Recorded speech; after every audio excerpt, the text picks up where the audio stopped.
warahmatullahi wabarakatuh. Kembali lagi bersama kita di acara Obras, Obrolan Santuy Puskesmas. Ya, di sini kita udah tangan seorang bidan dan dia pemegang program imunisasi. Nah, di sini boleh diperkenalkan dulu siapa gitu? Boleh. Halo Desi, halo semuanya, moms, bunda, semuanya. Perkenalkan, nama saya Bidan Reza. Kebetulan sekarang ini saya memegang program imunisasi. Jadi obrolan kita kali ini mengenai imunisasi. Ya. Di sini saya Desi sebagai pembawa acara, bukan pembawa acara, teman ngobrolnya Bidan Reza nih. Tadi kan udah dibahas ya temanya mengenai imunisasi. Nah, di sini pasti banyak yang nanya nih, kapan sih jadwal imunisasi di Puskesmas Nagrek, bener kan? Nah, sekarang mau dijelasin nih sama Bidan Reza. Silakan. Sebelum ke jadwal nih ya, guys ya, biar lebih jelas dulu apa sih itu imunisasi. Imunisasi itu adalah suatu cara untuk mengendalikan suatu penyakit menular ya, menular. Seperti apa? Seperti apa contohnya? Polio yang ada di imunisasi polio, hepatitis yang ada di imunisasi HB0, dan mungkin kita kenal dengan imunisasi DPT itu juga bisa ya, DPT HB karena itu rekombinan, jadi isinya ada untuk difteri, pertusis, tetanus sama hepatitis. DPT. Terus kalau yang baru-baru itu ada vaksin IPV, IPV gitu ya. Tapi itu sebenarnya IPV ya, IPV bukan IPP ya, IPV. Orang Sunda lahnya. Orang Sunda biasa jadi IPP. Nah, isi IPP ini buat apa? Buat polio juga sama, hanya ini berbeda virus. Kalau yang tadi itu tipe 1 dan 3, kalau yang ini 2. Sorry kalau bukan. Terus untuk kalau dulu kita kenalnya campak ya. Udah jelas lah itu untuk apa ya, untuk penyakit campak. Terus kalau misalkan sekarang itu bukan imunisasi campak lagi namanya, tapi MR, yaitu measles rubella, itu untuk campak dan rubella. Terus ya sebenarnya kalau imunisasi di luar itu ada imunisasi untuk flu, terus ada imunisasi pneumonia, bisa juga untuk kanker rahim. Jadi itu dari umur berapa sampai berapa yang wajibnya? Kalau wajib itu untuk bayi dari saat dia lahir, mulai dari Jadi begitu lahir harus imunisasi ya? Betul, mulai lahir harus langsung diimunisasi sampai usia 9 bulan, itu yang wajib. Tapi jangan lupa juga ada tambahannya di usia 1,5 tahun sampai usia 2 tahun. Yaitu ulangan untuk DPT sama ulangan untuk campak ya, MR ulang. Jadi makanya kita harus ngelahirin di fasilitas kesehatan itu alasan salah satu alasannya biar bisa dapat imunisasi. Nah, imunisasi pertama ini harus masuk 24 jam pertama. Jadi kalau misalnya besoknya langsung dibawa ke puskesmas, sekarang lahirin aja besoknya ke puskesmas. Kurang efektif bisa, tapi kurang efektif. Yang tadinya 90% saya atau 99%, tapi karena lebih dari 24 jam bisa turun jadi 80 atau sampai 60 itu bisa. Jadi makanya harus di Paskes. Yes. Terus tadi balik lagi jadwal imunisasi. Jadwal. Yang pertama dulu ya, kita dari awal dulu nih. Yang pas pertama lahir itu mulai saat bunda-bunda lahir, melahirkan, baik itu di puskesmas atau di rumah sakit, asal di fasilitas kesehatan pasti nanti bayinya mendapatkan hepatitis. Yang pertama itu HB0. Itu langsung, nggak usah dijadwal, pokoknya pasti langsung dapat. Terus yang kemudian ada BCG. Nah, ini yang untuk paru ya, tadi ketinggalan tuh yang pas itu. Ini BCG sama polio pertama itu di usia 1 bulan. Usia 1 bulan. Dan kalau untuk di Puskesmas Nagrek itu adanya di setiap hari Selasa. Dicatat ya, setiap hari Selasa. Setiap hari Selasa datang aja ke sini, nanti kita buka khusus untuk BCG dan nanti ada MR ya. Terus yang keduanya DPT sama polio lanjutan, polio 2 itu di usia 2 bulan. Oke. Nah, itu di hari Selasa sama hari Jumat. Jadi bareng sama BCG tadi bisa. Terus sama di hari Jumat, kalau misalkan Selasa nggak bisa nih, bisa di hari Jumat. Terus DPT 2, polio 3 itu untuk usia 3 bulan. Itu sama harinya di Selasa Jumat. DPT 3 polio 4 sama juga harinya Selasa Jumat untuk usia 4 bulan. Terus IPV, nah IPV ini asal udah DPT 3, pokoknya sebenarnya asal udah usianya 4 bulan udah bisa diberikan IPV. tapi nih Tapi- ya. Ada tapinya. Tapi untuk IPV ini antigennya lagi kosong. Oh jadi sekarang stoknya di bulan apa nih, Mei Juni ya, berarti masih belum ada ya? masih belum Masih ada. belum ada. Mungkin kan banyak ya yang nanya, ya, ini banyak anak tuh. saya belum IPV, kapan adanya IPV? Ya saya juga nggak tahu ya. Jadi Pokoknya gimana stoknya dari sana? di mana stok dari pusatnya? Jadi maksimal dikasih IPV itu sampai umur 3 tahun. sampai umur 3 Jadi tenang aja. Tenang ya. Tenang, Nanti karena kalau misalnya udah ada IPV-nya nanti diinfokan di sosial media. nggak akan disembunyi-sembunyiin Ya. pasti dikasih tahu. Selanjutnya di usia 9 bulan ini pasti udah pada tahu ya, campak atau MR yang tadi Mrs. Rubella itu di usia 9 bulan dan ini dibukanya pada hari Selasa bareng sama BCG. Terus ada yang ulang. Nah ini yang suka pada lupa, jadi mentang-mentang udah 9 bulan udah aja Udah lewat gitu ya. saya udah beres imunisasinya udah 9 bulan. Tidak, belum selesai. Ada imunisasi ulangnya.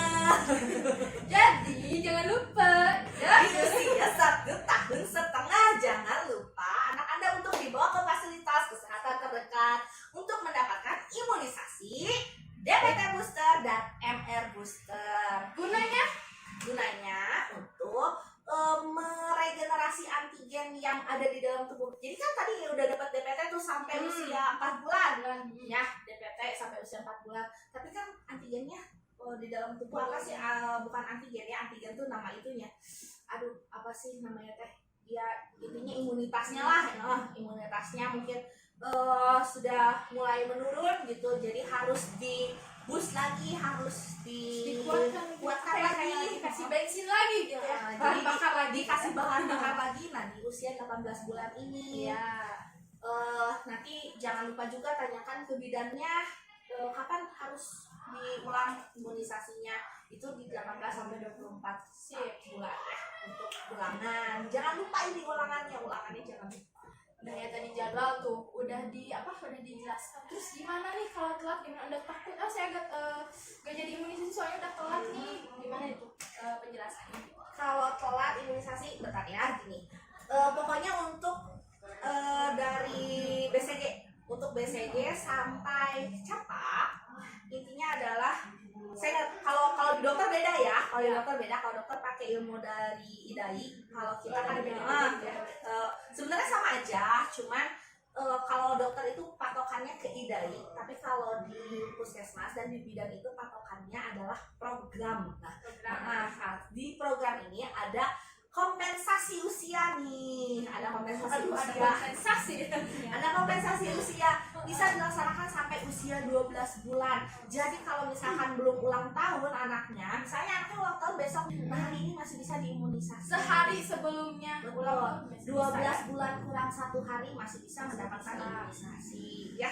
Tapi harus 12 bulan kurang 1 hari nanti bisa dapat imunisasi. Cuman karena sekarang lagi di masa pandemi masa pandemi ya, masih Di masa pada pandemi. galau-galau gitu ya kan bunda-bundanya. terus pada heboh kan ini nanti telat dan sebagainya Karena ditutup, imunisasi di puskesmas ditutup. Betul, imunisasi nggak ada ya, tidak melaksanakan imunisasi. Bidan-bidan juga nggak menerima imunisasi.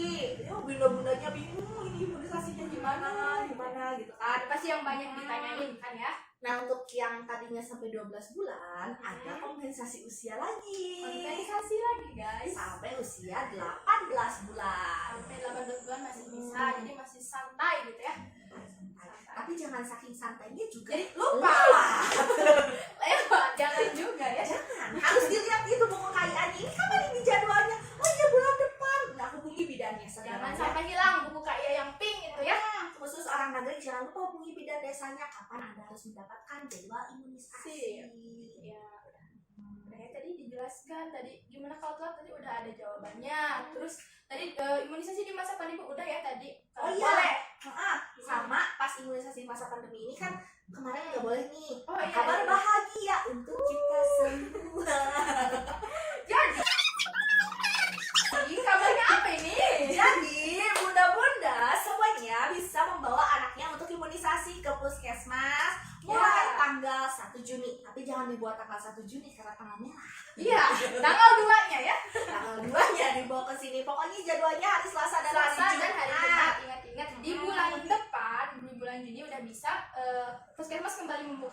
imunisasi. Jadi buat bunda-bunda yang punya balita atau bayinya bisa dibawa ke puskesmas untuk dapat imunisasi. Betul, jangan lupa pakai masker, jangan lupa PHBS-nya cuci tangannya, jangan lupa juga jaga jaraknya. Social distancing dan physical distancing. Udah tadi, terus kan tadi misalnya kalau ya udahlah di masa pandemi ini udah lewat gitu nggak akan imunisasi. Sebenarnya kenapa sih kita harus imunisasi walaupun di masa pandemi ini gitu? Apakah pentingnya gitu? Tadi di awal sebenarnya udah dijelasin ya, imunisasi itu kan apa? Untuk mencegah penyakit menular.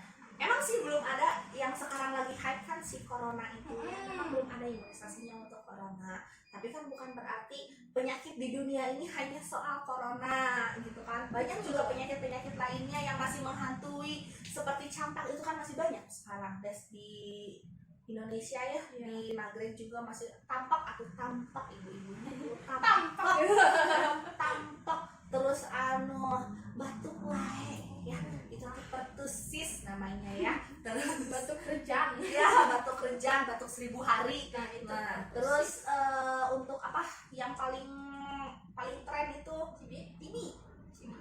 TB itu ada di BCG, bisa dicegahnya dengan imunisasi BCG. Setidaknya kalaupun misalkan anak ibu sekalian terkena TB, tapi kalau sudah diimunisasi BCG, insya Allah tidak separah gitu ya. Parah gimana gitu kan, insya Allah. Penting sekali buat imunisasi. Ya itu penting sekali ya. Jadi jangan lupa, jangan mentang-mentang corona lupa sama yang lainnya.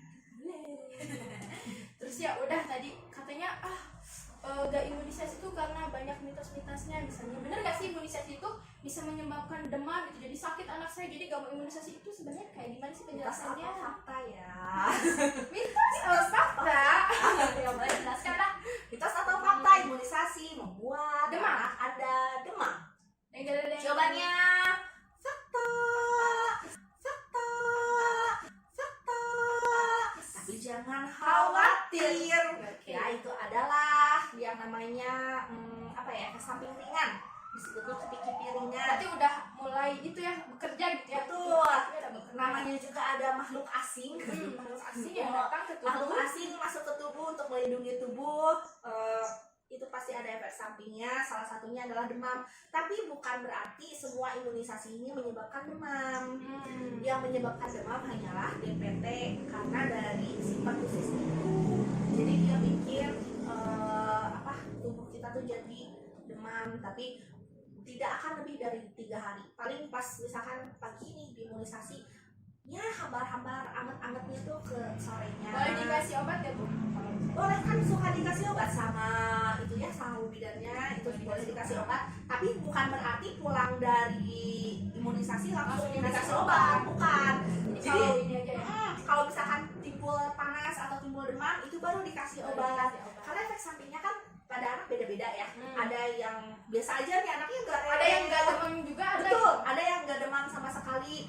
Terus yang gak demam sama sekali juga bukan berarti aduh ini vaksinnya gak masuk dan sebagainya. Ya berarti kan itu memang alhamdulillah ya, ibu harus alhamdulillah daya tahan tubuh anaknya baik, itu bagus. Jadi tidak demam. Nah tapi ini untuk yang demam silahkan dikasihkan obat. Tapi jika demam, kalau nggak demam jangan mentang-mentang ada takut demam nih langsung dikasih obat, jangan ya. Jadi harus lihat dulu kondisi anaknya ya. Terus ada mitos yang kedua. Yang kedua itu katanya si imunisasi itu bikin autis. Wah, autis bener tuh. Jadi mitos atau fakta ya? Mitos atau fakta? Imunisasi bikin autis itu Mitos ya, inget mitos. mitos ya. Jangan menyebarkan hoax anda itu ya. Gak boleh. Yang suka menyebarkan hoax itu nggak boleh ya. Itu dosa. Itu mitos. Tidak ada ceritanya, tidak ada hasil penelitian apapun tidak membuktikan imunisasi bisa menyebabkan autis. Hasil penelitian apapun malah imunisasi bikin anak menjadi lebih sehat. Oke. Mitos yang ketiga, katanya imunisasi itu bikin jadi anak lumpuh. Benar gak tuh? Waduh, bikin lumpuh. Seram sekali. Udah autis Bisa-bisanya jadi lumpuh. Terus sampai meninggal katanya. Waduh, itu gimana itu? Jadi jawabannya Itu mitos. ya. Jadi tidak mungkin menyebabkan lumpuh apalagi sampai meninggal. Kalau misalkan pernah mendengar ada kasus misalnya di suatu daerah A, bayi A diimunisasi kemudian dia tiba-tiba menjadi lumpuh terus meninggal, bisa dipastikan, bisa ditanyakan ke dokternya, kemungkinan besar itu bukan dari imunisasi, bukan ya, bukan akibat imunisasi dia mendadak menjadi lumpuh dan kemudian meninggal. Pasti dia itu ada penyakit lainnya yang lain. Jadi kalau misalkan ibu-ibu ke tenaga kesehatan, ke bidan atau ke dokter untuk imunisasi, pastikan anak Anda memang sehat. Jadi jangan bawa anak Anda demam terus paksain anak Anda untuk imunisasi, itu jangan ya. Yang tadi kan itu udah menyebabkan demam terus nantinya takutnya malah makin demam gitu. Jadi imunisasi ini hanya untuk bayi-bayi sehat, jangan untuk bayi-bayi yang sakit. Jangan. Oke. Jadi udah ya tadi. Jadi imunisasi nggak bikin lumpuh, nggak bikin meninggal, nggak bikin autis. Kalau bikin demam itu ada, tapi di sebagian anak gitu ya. Terus nah di sini katanya kalau abis imunisasi itu benar nggak sih nggak boleh mandi? Bau dong. Aduh, ini emang paling banyak ditanyakan ya setiap imunisasinya, anaknya boleh mandi Bu ya tentang diibakan. boleh nggak dimandiin? Jawabannya adalah boleh nggak boleh ya Bu ya. Aduh, Boleh, gimana boleh, nggak boleh. Ini. Sekali lagi kembali lagi ke kondisi anaknya. Kalau misalkan untuk imunisasi BCG sama MR, kalau apalagi PEPI itu mandiin aja. Terus tapi kalau misalkan untuk DPT, apalagi dia menunjukkan gejala-gejala udah mulai anget-anget nih badannya, mending di spons aja. Spons gitu. Bukan artinya nggak mandi sama sekali gitu. Itu bukan artinya nggak mandi, tapi di spons aja. Terus paling juga besoknya kan udah Rendang, demam. Paling besoknya udah boleh bisa dimandiin. Pas pulang dari situnya aja, jangan dimandiin, tapi di spons. Jangan biarkan anak Anda bau hambuk. Jangan biarkan anak Anda bau hambuk. Bau asem. Bau hasil karena imunisasi. Jangan. Udah dibahas ya tadi dari jadwal, dari imunisasi di masa pandemi, pentingnya imunisasi, terus mitos-mitos imunisasi udah dikupas tuntas, udah apa sih? Udah jelas ya semuanya dibahas sama Bidan Raiza. Kalau misalnya ibu-ibu atau bunda-bunda di sini ada yang masih mau ditanyakan, boleh ditulis di kolom komentar. Nanti akan kami jawab insya Allah. Jadi untuk ibu-ibu sekalian jangan lupa like, Komen dulu. subscribe channel kami di Puskesmas Nagreg dan tentunya kalau di Instagram ada @puskesmas_nagreg19, kalau di Facebooknya ada Puskesmas Nagreg. Jangan lupa di share ya. Kalau misalnya mau ada seputar apalagi nih yang harus kami bahas, boleh nanti ditulis di kolom komentar juga ya.